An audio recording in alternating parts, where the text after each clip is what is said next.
వచ్చిన దగ్గర నుంచి బీఆర్ఎస్ నాయకులు కేటీఆర్, హరీష్, ఇతర ముఖ్య నాయకులందరూ ఈ గవర్నమెంట్ ఎంతో కాలం ఉండదు, ఏదో మ్యాజిక్ జరగబోతోంది, ఈ గవర్నమెంట్ కూలిపోతుంది, కేసీఆరే ముఖ్యమంత్రి అవుతారేమో, ఈ టైప్ కామెంట్స్ చేశారు సార్. ఈ మధ్య చేయట్లేదు. మళ్ళీ బీఆర్ఎస్ ఎమ్మెల్యే కేపీ వివేకానంద నేను మళ్ళీ కామెంట్ చేశారు సార్. పెద్ద బాస్ అంటే కేసీఆర్తో కాంగ్రెస్ నేతలు టచ్లో ఉన్నారు. రాష్ట్రంలో ఎప్పుడు ఏమవుతుందో చెప్పలేము, కాంగ్రెస్ ప్రభుత్వం ఎప్పుడు కూలిపోయేది కూడా చెప్పలేము.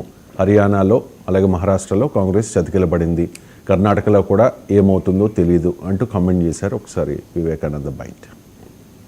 ఇప్పుడు ఖచ్చితంగా ఫ్యాక్ట్, కాంగ్రెస్ పార్టీకి చెందినటువంటి నాయకులు అనేక నాయకులు మా పెద్ద సార్తో డైరెక్ట్ టచ్లో ఉన్నారు. వారు ఎప్పుడేమవుతుందో తెలియదు, ఎప్పుడేం కాబోతుందో తెలియదు. కాంగ్రెస్ పార్టీ పరిస్థితి ఏ రకంగా ఉందంటే ఎప్పుడైనా కుప్పగొలే పరిస్థితి కూడా ఉన్నది.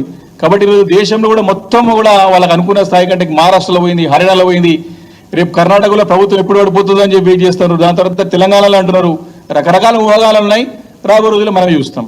ఖచ్చితంగా ఫ్యాక్ట్, దేశంలో కాంగ్రెస్ పరిస్థితి బాగాలేదు లోక్సభ ఎన్నికల తర్వాత అనేది వాస్తవమే. దేశంలో కాంగ్రెస్ పరిస్థితి బాగాలేకపోతే తెలంగాణలో కూడా కాంగ్రెస్ నేతలు పునరాలోచించుకునే అవకాశం ఉంది. మొదటి పాయింట్, దేశంలో బాగాలేనప్పుడే తెలంగాణ కాంగ్రెస్ అధికారులు వచ్చింది, బాగున్నప్పుడు రాలే. మీరు డిసెంబర్ 2023లో తెలంగాణలో అధికారంలోకి వచ్చినప్పుడు దేశంలో కాంగ్రెస్ చాలా బాగుందా నాకు చెప్పండి. రాజస్థాన్, మధ్యప్రదేశ్, ఛత్తీస్గఢ్ ఓడిపోయింది. నాకు గుర్తున్నంత వరకు ముందే ఓడిపోయినాడు. డిసెంబర్లో మన దగ్గర వెళ్తే వాళ్ళు అక్టోబర్లో జరిగినట్టున్నాయి. ఆ 3 రాష్ట్రాల్లో ఓడిపోయారు కదా. మరి బాగున్నట్ట దేశంలో కాంగ్రెస్. దేశంలో కాంగ్రెస్ బాగలేనప్పుడే తెలంగాణలో కాంగ్రెస్ గెలిచింది.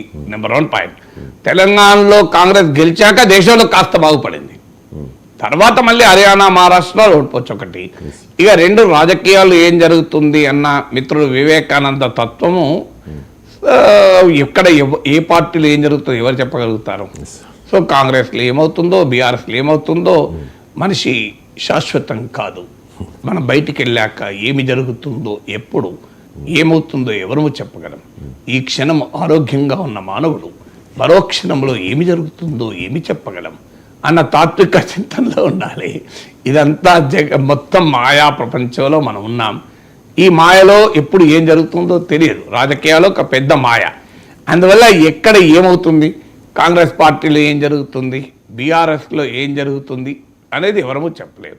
తర్వాత కాంగ్రెస్లో ఏదో జరిగితే అది బీఆర్ఎస్కే లాభం కావాలని కూడా ఏమీ లేదు. ఇక్కడ దేశాన్ని పాలించే బీజేపీ ఉన్నది, చతికిలబడిన బీఆర్ఎస్కే లాభం జరగాలని ఏముంది. సో అందువల్ల పాలిటిక్స్లో ఎనీథింగ్ కెన్ హ్యాపెన్ అనేది నిజం. Politics like cricket.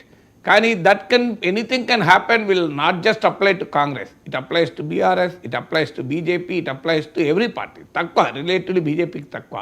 ఎందుకంటే బీజేపీ కొంత ఆర్గనైజేషను, ఐడియాలజీ బేస్డ్ పార్టీ. ఆ పార్టీ దేశంలో అధికారంలో ఉంది. తెలంగాణలో అధికారంలోకి వస్తామని ఆశపడుతోంది కనుక కంపారిటివ్లీ బీజేపీలో తక్కువ. కానీ బీజేపీలో కూడా జరగదని చెప్పలేము. మనకు గుర్తుండే ఉంటుంది, మీకు ఎన్నికలకు ముందు ఎవరు ఊహించారు రాజగోపాల్ రెడ్డి కాంగ్రెస్ నుంచి బీజేపీలోకి వెళ్తే మునుగోడు ఉప ఎన్నిక వచ్చి దేశంలోనే కాస్ట్లీయెస్ట్ బై ఎలక్షన్ అది. తర్వాత ఏం జరిగింది, మళ్ళీ కొద్ది నెలలకే రాజగోపాల్ రెడ్డి మళ్ళీ బీజేపీ కాంగ్రెస్కి వచ్చారు. ఒక రాజగోపాల్ రెడ్డి వచ్చాడా, వెంకటస్వామి వచ్చారు, వరుస పెట్టి ఎన్ఎం శ్రీనివాసరెడ్డి వచ్చాడు బీజేపీ నుంచి. సో బీజేపీ నుంచి ఎంతమంది వచ్చారు వరుసగా మీరు చూడండి, లైన్ కట్టారు. ఇంకా కొంతమంది వస్తారనుకున్న ఇలా మంది బీఆర్ఎస్ ఎమ్మెల్యేలు గెలిచారు. తర్వాత కంటోన్మెంట్ ఉప ఎన్నికలో పోయింది, 38 అయింది. ఈ 38లో 10 మంది వెళ్ళిపోయారు, 28 అయింది. ఇప్పుడు ఈ 28 మంది ఎంతమంది వెళ్తారో ఎంతమంది ఊడతారో తెలియని ఒక ఆగమ్య గోచరమైన పరిస్థితి నుంచి ఒక్కసారిగా కొంత స్టెబిలైజ్ అయిన మాట నిజం. బీఆర్ఎస్ నుంచి ఈ మధ్య కాలంలో కండువాలు కప్పుకునేవారు తగ్గిపోయారు. ఇది ఎంతకాలం ఈ బ్రేకా లేకుంటే పులి స్టాపా కామానా తెలియదు. సో ఈ లోపల కాంగ్రెస్ ఎమ్మెల్యేలే బీఆర్ఎస్తో టచ్లో ఉన్నారా, కాంగ్రెస్లో ఏదైనా జరిగితే బీఆర్ఎస్ వాళ్ళు కాంగ్రెస్తో టచ్లో ఉంటారా? రాజకీయాల్లో అయితే ఎవరు టచ్ మీ నాట్ అయితే కాదు. సో టచ్ మీ నాట్ అని ప్లాంట్ ఉంది, చిన్నప్పుడు మా బాట్ని సార్ చూపెట్టాడు, ఇలా ముడుచుకుపోతుంది అది. సో అందువల్ల పాలిటిక్స్లో nothing is touch me not. ఎవరితో టచ్లో ఉన్నారో ఎవరము చెప్పలేము. ఈ టచింగ్ పాలిటిక్స్ జరుగుతూనే ఉంటాయి. మనం కొత్తగా వింటున్నామా ఈ టచ్లో ఉన్నారని? బెంగాల్కి వెళ్ళి మోడీ నాతో ఎమ్మెల్యేలు టచ్లో ఉన్నారన్నప్పటి నుంచి మొదలుకొని రాజ్భవన్కి వెళ్ళి జగన్మోహన్ రెడ్డి ప్రతిపక్ష నేతగా టీడీపీ ఎమ్మెల్యేలు నాతో టచ్లో ఉన్నారన్న తర్వాత ఆయన పార్టీ నుంచి 23 మంది ఎమ్మెల్యేలు వెళ్ళి టీడీపీలో టచ్చే కాదు కంప్లీట్ స్విచ్ అయిపోయారు. సో ఈ టచ్ స్విచ్ ఈ పాలిటిక్స్ నడుస్తూ ఉంటాయి. మొదలు టచ్లో ఉంటారు, తర్వాత స్విచ్ అవుతారు, తర్వాత ఈ టచ్ స్విచ్ పాలిటిక్స్ అనేది రాజకీయాల్లో జరుగుతూ ఉంటాయి. అందువల్ల ఎవరితో టచ్లో ఉన్నారు, అసలు కేసీఆర్ టీఆర్ఎస్ వాళ్ళకే అందుబాటులో ఉండడం విమర్శగా ఉంది. ఆయన అసలు టీఆర్ఎస్ నేతలకే టచ్లోకి రాడు అని. మరి టీఆర్ఎస్ నేతలకు టీఆర్ఎస్ ఎమ్మెల్యేలకు టచ్లో రాని కేసీఆర్ నేరుగా కాంగ్రెస్ ఎమ్మెల్యేలకు ఎట్లా టచ్లోకి వెళ్ళారు? సో అంటే కేసీఆర్ అనేది రాజకీయ తన పార్టీ ఎమ్మెల్యేలకు టచ్లోకి రారు, కానీ ఇతర పార్టీల ఎమ్మెల్యేలకు మాత్రం చాలా సులభంగా దొరుకుతారా? ఇవన్నీ అనేక ప్రశ్నలు ఉంటాయి. అన్ని పార్టీల్లో వెళ్ళి బీజేపీతో టచ్లో ఉంటున్నారని దేశంలో జరుగుతున్న పరిణామం. ఏ పార్టీలో ఉన్నా అల్టిమేట్గా టచ్లో ఉండేది బీజేపీతోని. ఎందుకంటే ఈ 10 ఏళ్లలో చూస్తే దేశంలో అత్యధికంగా ఫిరాయించిన ఎమ్మెల్యేలు ఎక్కడ తేలారంటే బీజేపీలో తేలారు. మీరు గణాంకాలతో సహా చెప్పగలను నేను. సో అందువల్ల నదులు ఎక్కడ పుట్టినా అల్టిమేట్గా సముద్రంలో కలుస్తాయి అన్నట్లు ఈ గత 10 ఏళ్ల రాజకీయాల్లో ఎవరు ఎక్కడ టచ్లో ఉన్నా, ఎవరు ఎటు స్విచ్ అయినా అల్టిమేట్గా చేరేది బీజేపీలోకి మెజారిటీ వెళ్ళిపోతున్నారు.